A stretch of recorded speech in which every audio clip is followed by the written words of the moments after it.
샬롬 5월 11일 토요일 하나님 나라를 시작하는 말씀 묵상 시간입니다. 오늘 아침 하나님께서 우리에게 주시는 말씀은 사도행전 5장 27절에서 42절까지 말씀인데요. 오늘의 말씀을 틴주누리 김다연 친구가 봉독해 주겠습니다.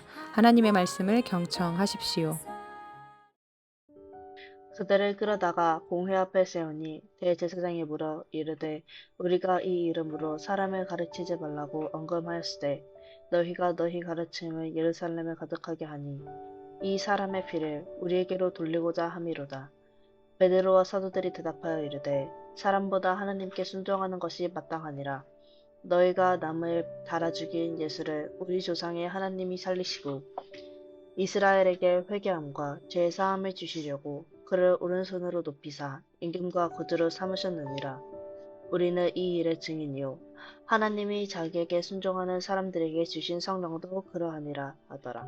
그들이 듣고 크게 노하여 사도들을 없이 하고자 할세. 바리새인 가말리엘은 율법교사로 모든 백성에게 존경을 받는 자라.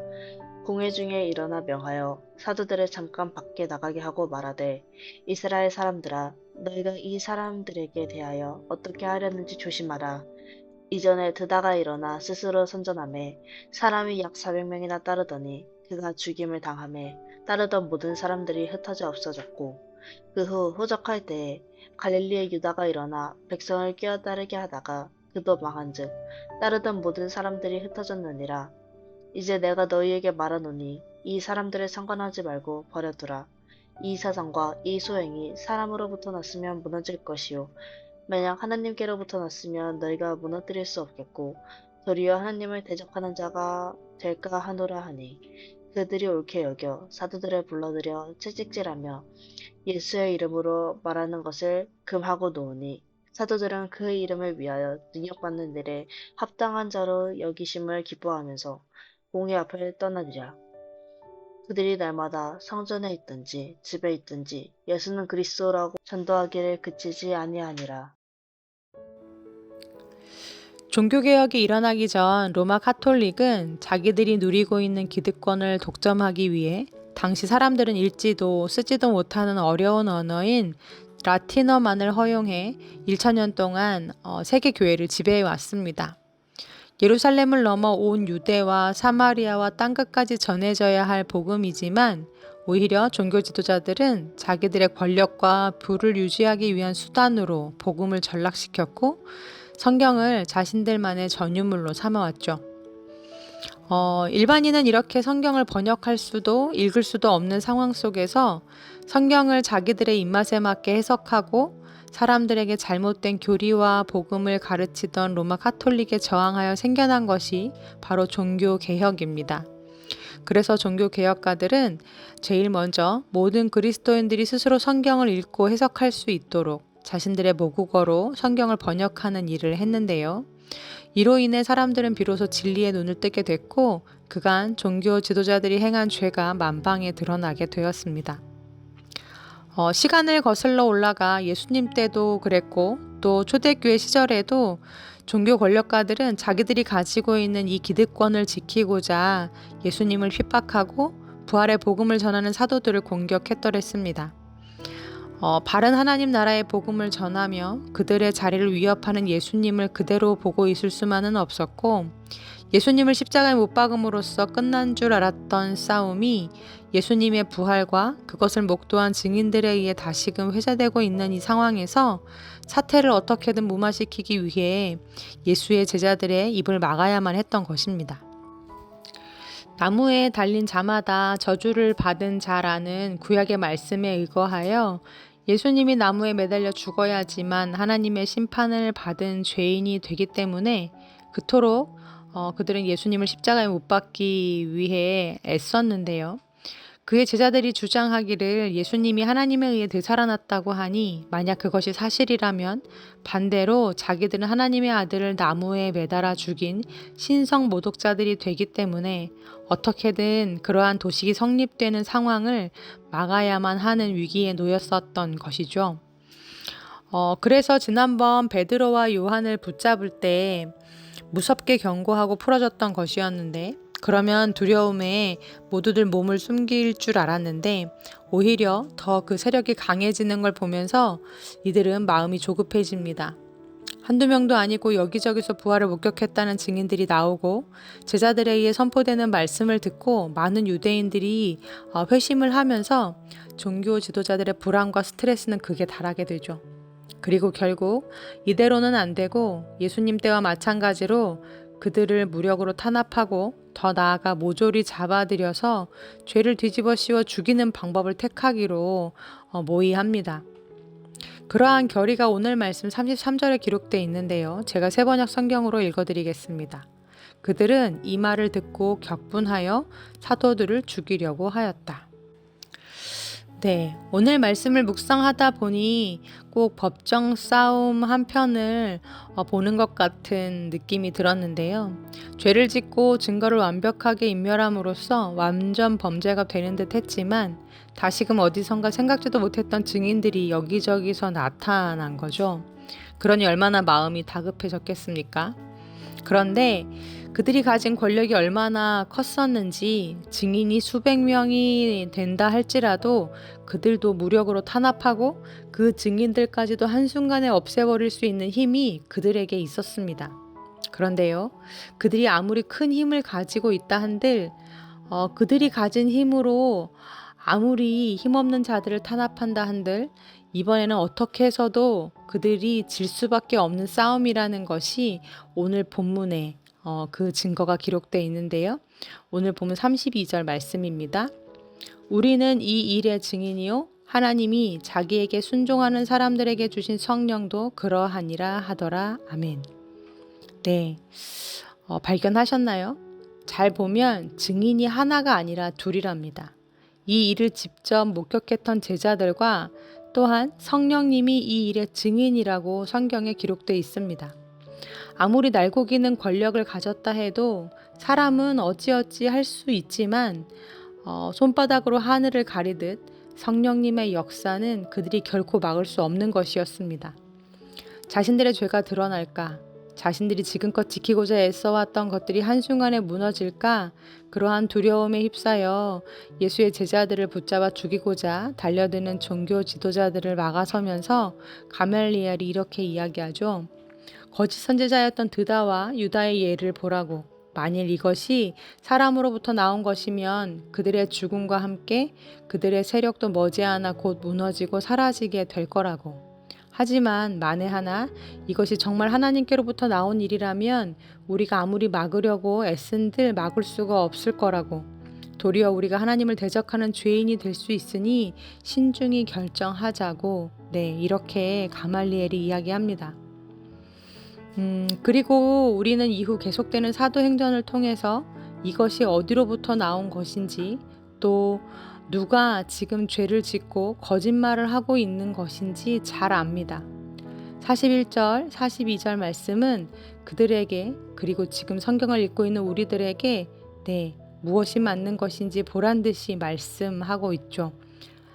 제가 읽어드리겠습니다. 사도들은 그 이름을 위하여 능욕받는 이에 합당한 자로 여기심을 기뻐하면서 공회 앞을 떠나니라. 그들이 날마다 성전에 있든지 집에 있든지 예수는 그리스도라고 가르치기와 전도하기를 그치지 아니하니라. 아멘. 네, 하나님이 여시고자 하시면 닫을 자가 없고 닫으면 열 자가 없습니다. 하나님이 작정하시면 그 누구도 그분의 뜻을 막을 수가 없고 성령님이 우리의 중보자시요 변호자가 되어주시면 세상의 그 어떤 권력도 결코 우리를 망하게 할 수 없습니다.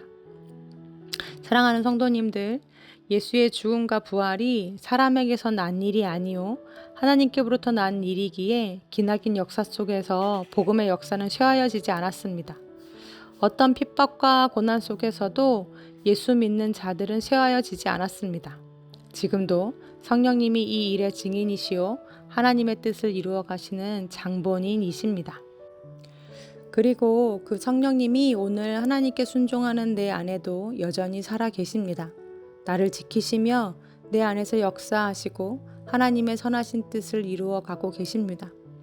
세상의 그 어떤 권력보다 그 어떤 힘보다 큰 부활의 능력을 가졌고 성령님을 중보자로 둔 우리는 참 복된 사람들이요 능력의 사람들입니다. 우리가 믿는 복음이 엄청난 것임을 오늘도 고백하며 이것이 진리이기에 그 진리 위에 서서 계속되는 사도행전을 써내려가는 우리 높은 뜻 우신교회 성도님들 다 되시기를 간절히 기도합니다. 아멘. 함께 기도하시겠습니다. 하나님, 내 삶 속에 성령님이 함께하고 계심에 감사드립니다. 그 성령님이 나의 중보자 되시고 위로자 되시고 돕는 자 되어주셔서 감사합니다. 예수님의 부활이 하나님께로부터 나온 역사가 맞기에 우리의 믿음이 연약하여지지 아니하고 오늘 2024년 5월 11일도 예수의 제자로 부활의 증인으로 오늘을 살아갈 수 있는 우리들이 되게 하여 주옵소서. 내 삶 속에 우리의 인생 속에 그리고 연약한 우리들을 통해 하나님의 뜻과 하나님의 나라가 이루어지게 하여 주옵소서. 예수님의 이름으로 기도합니다. 아멘. 말씀을 마쳤습니다. 이후로 들으실 찬양은 오늘 말씀을 봉독해 준 김다연 친구가 추천해 준 찬양인데요. 먼저 다연이의 사연을 소개해 드립니다. 안녕하세요 성도님들. 텐즈누리 중학교 2학년 김다연이라고 합니다. 그리고 저는 찬양팀의 서브 드러머이기도 합니다.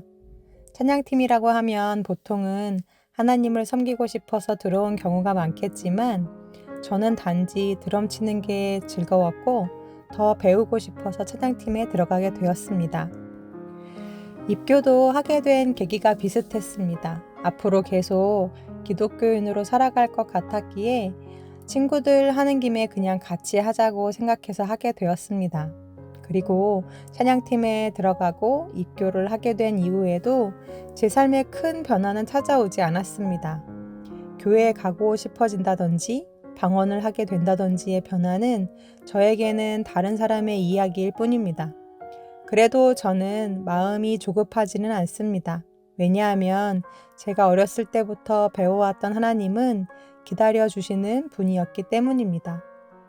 아기가 걸음마를 뗄 때 부모님이 시간이 걸려도 기다려주시는 것처럼 하나님도 제가 매일의 일상 속에서 하나님을 기억하고 떠올리며 한 발자국씩 내디디면 언젠가는 하나님과 만날 수 있지 않을까 생각합니다.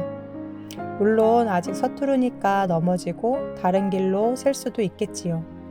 그러면 저희 하나님께서는 이쪽으로 오라고 알려주시면서 천천히 다가오는 저를 끝까지 기다려주실 것이라고 저는 믿습니다. 신청곡은 히즈윌의 빛으로 오신 예수님으로 하겠습니다.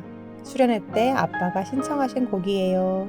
네, 이렇게 사연을 보내주었습니다.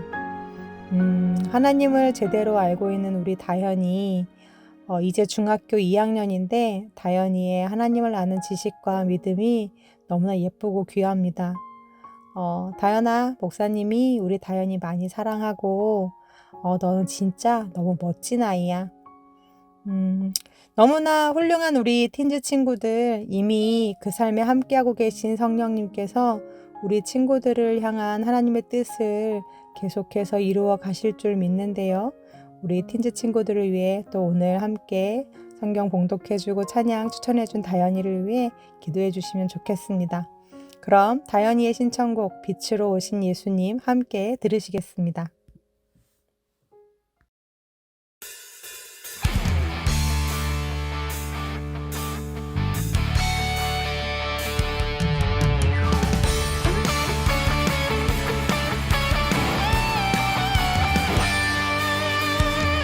어두운 이 땅 위에 빛으로 오신 예수님, 오랫동안 기다려온 구원의 약속 이루어졌네.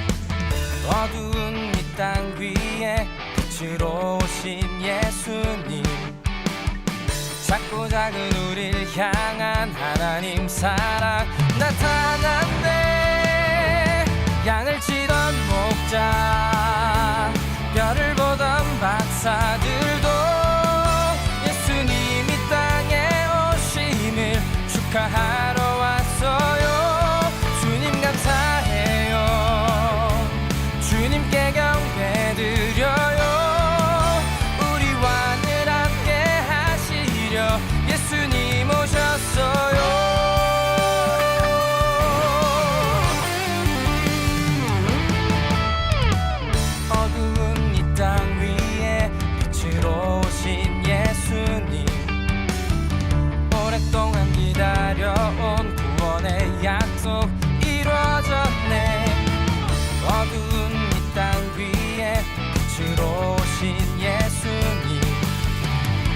작고 작은 우리를 향한 하나님 사랑 나타난대.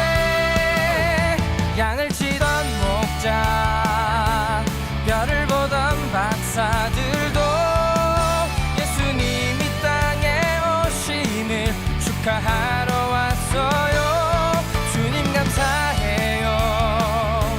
주님께 경배드려요. 우리와 늘 함께 하시려 예수님 오셨어요.